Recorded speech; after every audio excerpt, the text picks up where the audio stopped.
Egal, ob du viel stehst, gehst oder läufst, deine Füße leisten tagtäglich Schwerstarbeit.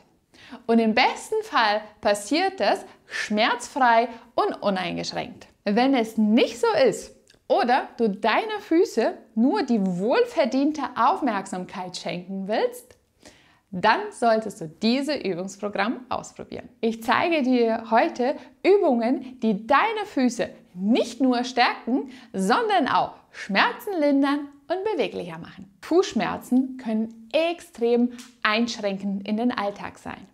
Nur derjenige, der bei jedem Schritt Schmerzen verspürt, weiß, wie schwer es sein kann, einkaufen zu gehen oder Treppen zu steigen. Aufstehen und einfach loslassen ist nicht mehr so selbstverständlich, wenn die Füße die ganze Zeit schmerzen. Viel zu häufig, auch wenn Menschen trainieren, vergessen sie aber, die Fußmuskulatur zu trainieren. Kannst du dich erinnern, wann war das letzte Mal, wo du deine Füße trainiert hast? Und nicht nur für die Füße sind diese Übungen wichtig.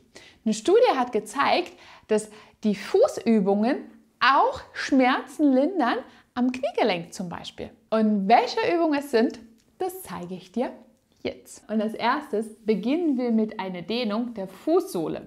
Hiermit sollen die kleinen Muskeln und das Bindegewebe von deinem Fuß gedehnt werden. Setz dich auf den Boden, dein Knie ist jetzt gebeugt und du stellst als erstes die Ferse auf. Und in dieser Position umgreifst du nun die Zehe und einen Teil von deinem Vorfuß.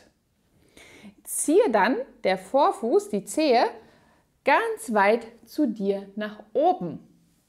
Ziel hierbei ist, dass du den Bereich eine Dehnung spürst. Diese Übung ist besonders gut für Patienten, die einen Hallux valgus haben und keine Schmerzen haben möchten. Bleibe in dieser Position für 30 Sekunden und mache dann das Gleiche auch mit dem anderen Fuß. Knie in 90 Grad gebeugt, Ferse gut auf dem Boden aufgestellt, umgreif den großen Zeh und die andere Zehen und ziehe dann so weit wie du kannst zu dir nach oben. Ebenfalls hier, bleibe da für 30 Sekunden. Als nächstes geht es darum, dass man den Füßen endgradig bewegt. Das macht man viel zu selten. Eine gute Möglichkeit hierfür ist diese Übung für die Dehnung der vorderen Partie von deinen Füßen. Am besten nutzt du ein kleines Kissen auf dem Boden, weil dann du die Bewegungsausmaß noch vergrößern kannst. Platziere deine Zehe auf dem Boden und drücke nur die Zehe nach unten Richtung Boden. So als ob du jetzt halt den Fußrücken am Boden schleifen lassen würdest. Es geht darum, dass du vorne am Sprunggelenk in den Bereich eine Dehnung spürst, aber auch in den unteren Bereich von dem Zeh. Das Knie ist leicht gebeugt und du gibst so kleine Impulse nach vorne. Wie gesagt, so als ob du den Fußrücken auf dem Boden schleifen lassen würdest.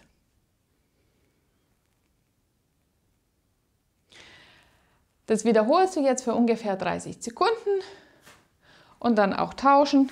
Das gleiche auch mit der anderen Seite. Der großen Zeh als erstes auf den Boden, schön beugen und jetzt den Fußrücken weiter Richtung Boden bringen. Bleib in der Position und wiederhole das so mit 30 Sekunden nach vorne. Nicht selten kriegen Patienten dabei auch einen Krampf an der Fußsohle.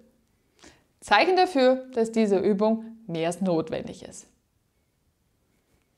Genug von der vorderen Dehnung. Jetzt geht es darum, dass man die Wadenmuskulatur dehnt.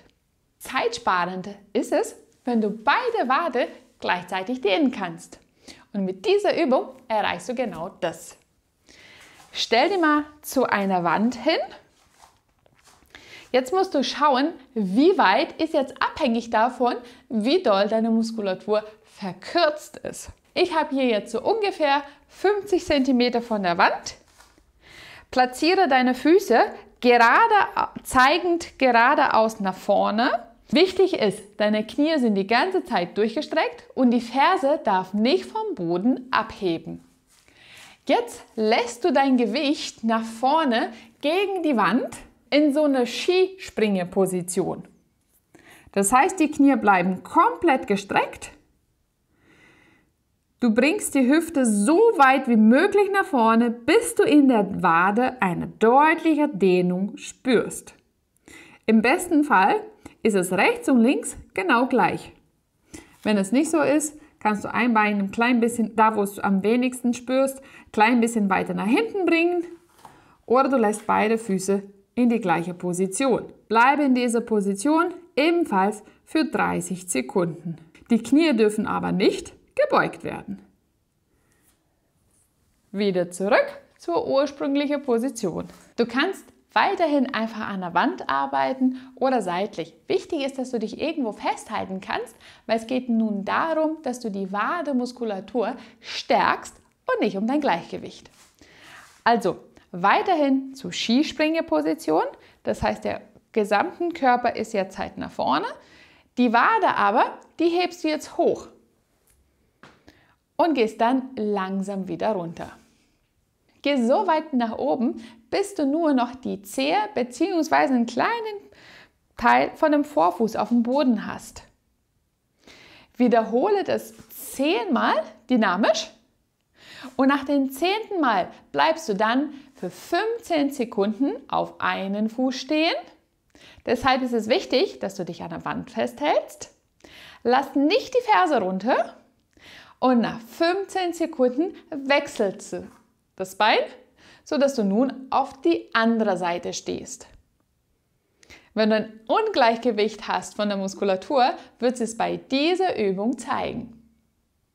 Nach 15 Sekunden gehst du dann mit beiden Füßen zurück auf den Boden und lässt dann die Ferse wieder senken. 45 Sekunden Pause, bis du das Gleiche nochmal wiederholst. Im besten Fall führst du 3 Serien davon durch.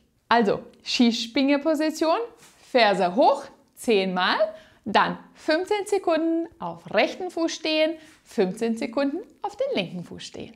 Nachdem du bereits die Wade gestärkt hast, jetzt geht es darum, dass du die vordere Muskulatur von dem Unterschenkel stärkst. Dafür setzt du dich am besten hin. Platziere einen Fuß auf den anderen drauf. Im besten Fall kannst du so sitzen, dass dein Knie in 90 Grad sind und auch die Hüfte in 90 Grad. Die Ferse, die bleibt jetzt die ganze Zeit auf dem Boden und mit der anderen Seite drückst du jetzt den Fuß nach unten, so dass du mit der einen Seite einen Widerstand erzeugen kannst und mit der Seite, die du trainieren kannst, versuchst du dann den Vorfuß hochzuheben. Geh langsam nach oben, so ungefähr 3 Sekunden. Bleib oben ein paar Sekunden, bis du dann wieder runter gehst. Das Gute bei dieser Übung ist, dass du selber dosieren kannst, wie schwer bzw. wie anspruchsvoll die Übung für dich ist. Nur die Ferse, die soll sie nicht hochheben. Wenn möglich, solltest du hier 12 Wiederholungen durchführen. In diesem langsamen Tempo. 2 Serien davon sind ausreichend, bis du dann das Gleiche auf die andere Seite durchführst. Ferse auf dem Boden, gesunden Fuß drüber, mit dem anderen Fuß nach unten drücken und den du trainieren willst, versuchst du jetzt nach oben zu heben. Langsam hoch, oben kurz halten, bis du dann wieder langsam nach unten gehst. Besonders bei Knieschmerzen-Patienten oder wenn du häufig stolperst, ist diese Übung extrem wichtig. Wenn dir dieses Video gefällt und noch mehr wissen willst, wie du von zu Hause aus mit einfachen Übungen Schmerzen lindern kannst und den Alltag kraftvoll und beweglicher bewältigen kannst, dann abonniere meinen Kanal. Hier bekommst du jede Woche neue Anregungen für deine Gesundheit. Jetzt geht es um die Stärkung der inneren Fußmuskel.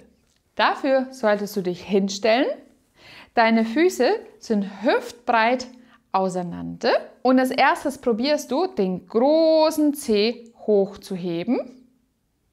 Die kleinen sollen aber auf dem Boden bleiben. Nachdem du den großen Zeh hochgehoben hast, versuchst du nun die Innenseite von dem Fuß komplett nach oben zu heben. Zeh bleibt nach oben, komplett gestreckt. Innenseite von dem Fuß hochheben, aber die Streckung von dem Großzeh nicht verlieren. 2-3 Sekunden in der Position und dann wieder loslassen nach unten. Versuche wirklich ganz bewusst die Zehe zu spreizen, bis du dann in die nächste Wiederholung gehst. Also Zehe erstmal komplett strecken, der Kleine bleibt auf dem Boden und dann die Innenseite vom Fuß ganz weit nach oben heben. Du wirst es auch in deiner Oberschenkelmuskel spüren. Bleib in der Streckung und lass dann langsam wieder nach unten, fast um die Zehe zu spreizen. Ebenfalls hier sollen es 12 Wiederholungen werden. Und dann geht es um die Außenseite vom Fuß. Also bleib mit deinen Füßen auf dem Boden, hüftbreit auseinander und versuche jetzt, die kleinen Zeh der Außenseite von deinem Fuß hochzuheben und dann von links nach rechts. Du kannst auch versuchen, auf die Stelle zu laufen.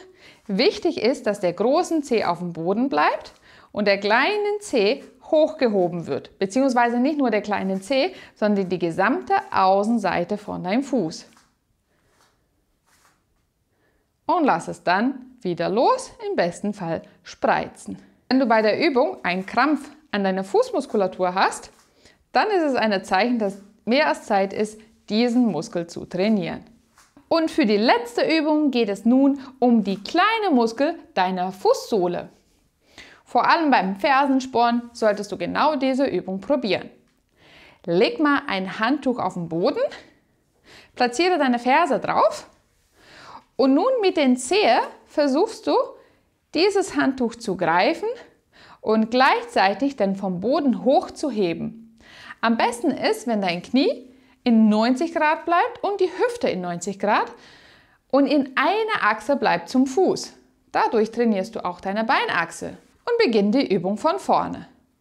Ferse auf dem Boden, Fuß platt auf das Handtuch platzieren, Zehe ein bisschen spreizen, kralle das Handtuch und heben wir es dann vom Boden hoch. Hüfte 90 Grad, Knie 90 Grad und dann langsam wieder nach unten lassen, um sie dann wieder von vorne zu machen. Übungen zur Kräftigung der Fußmuskulatur und auch zur Beweglichkeit der Füße sind sehr effektiv bei der Behandlung von Schmerzen, zum Beispiel bei einer Fußarthrose. Wenn du Beschwerden hast, dann probiere diese Übungen aus. Ich hoffe, das hat dir gefallen. Danke fürs Zuschauen und wir sehen uns wieder beim nächsten Video. Tschüss!